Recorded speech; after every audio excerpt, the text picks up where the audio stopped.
2025 সালের 8ই জানুয়ারি অর্থাৎ গত বছরের 8ই জানুয়ারি মেদিনীপুর মেডিকেল কলেজের মাতৃমা বিভাগে ঘটে গেছিল এক ভয়াবহ কাণ্ড, স্যালাইন কাণ্ড। যে স্যালাইনের জেরে মৃত্যু হয়েছিল 2 প্রসূতি সহ এক সদ্যজাতের, এবং তৃণমূল আমলে এই ঘটনার তদন্ত সঠিকভাবে হয়নি বলে অভিযোগ, এবং ফের তদন্ত দাবি করেছেন হাসপাতালের বর্তমান এবং প্রাক্তন সুপার। শোভন আমাদের প্রতিনিধির সঙ্গে কথা বলবো। শোভন, কেন আবার তদন্ত চাইছেন বর্তমান এবং প্রাক্তন সুপার মেদিনীপুর মেডিকেল কলেজে? দেখো মেঘি, যেটা জানা যাচ্ছে যে হাসপাতাল সুপারদের সঙ্গে আমরা কথা বললাম, তারা যেটা জানাচ্ছেন যে এই যে 2025 সালের যে 8 জানুয়ারি যে ঘটনা, অর্থাৎ মেদিনীপুর মেডিকেল কলেজ হাসপাতালে সেই সময় যে রিঙ্গাল ল্যাক্টেট যে স্যালাইন, সেই স্যালাইনের বিভ্রাটের ফলে যে 2 জনের মৃত্যু হয়েছিল, তারপর থেকে সিআইডির হাতে এই তদন্তভার যায় এবং সিআইডি এই তদন্ত শুরু করলেও সেই তদন্তের কোনো অগ্রগতি সেভাবে দেখা যায়নি। এমনটাই কিন্তু অভিযোগ করছেন যে বর্তমান সুপার এবং যে প্রাক্তন সুপার, তারা দুজনেই অভিযোগ করছেন যে হয়তো সেই সময়ের আরজি করে যে ঘটনা এবং সেই সময় যে চিকিৎসকেরা যে সময় আন্দোলন করেছিল, সেই আন্দোলনের মোড়কে অন্যদিকে ঘোরানোর জন্যই সিআইডি তদন্ত শুরু করা হয়েছিল, কিন্তু সেই তদন্ত কোনোভাবেই অগ্রগতি হয়নি।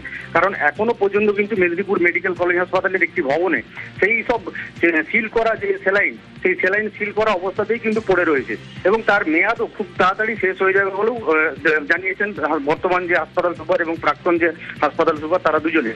ফলে এই পুনর্তদন্ত করার দাবিও যেমন তুলেছেন তারা, পাশাপাশি যেসব স্যালাইনগুলো এখনো পর্যন্ত এখানে সিল করে রাখা হয়েছে তার স্যাম্পল কালেকশন করারও দাবি তুলেছেন। পাশাপাশি এই ঘটনার তদন্ত যদি না ঠিকভাবে এগিয়ে যায়, তাহলে কিন্তু আগামী দিনে এই যে স্যালাইন, সেই স্যালাইন কিন্তু মেয়াদ উত্তীর্ণ হয়ে গেলে তার স্যাম্পল কালেকশন করেও কোনো লাভ হবে না। এই ধরনের বিভিন্ন তথ্য যেমন তারা জানাচ্ছেন, তার পাশাপাশি পুনরায় কিন্তু এই তদন্তের দাবি জানিয়েছেন। কারণ এই তদন্ত হলে সেই সময়ের যে ঘটনার সঙ্গে যারা যুক্ত বা যারা এই স্যালাইন সম্পর্কে স্বাস্থ্য ভবনে জানানোর পরেও যারা সেই সময় পদক্ষেপ গ্রহণ করেনি, তাদেরকে চিহ্নিত করা যাবে এবং তাদের বিরুদ্ধে আইনানুগ ব্যবস্থা গ্রহণ করা যাবে বলেও জানিয়েছেন বর্তমান এবং প্রাক্তন সুপার। ধন্যবাদ শোভন।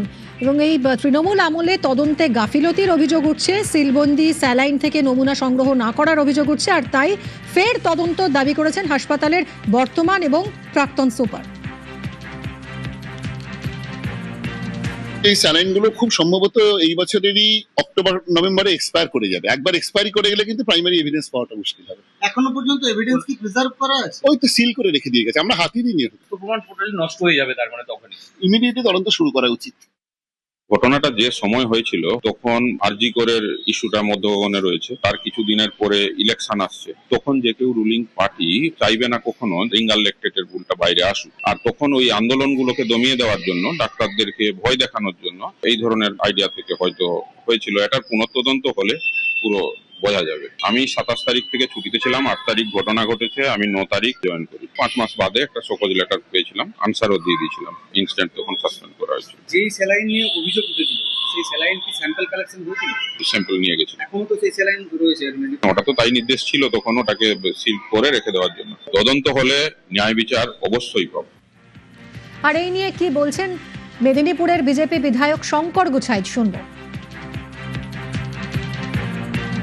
ভাইপো যাতে কাটমানি পায়, এটাই স্বাস্থ্য ভবনের কাজ। সেই জন্য ভাইপোকে যে কোনো ভাবে, ভাইপোর যেহেতু সংস্থা, তাকে পাইয়ে দিতে হবে।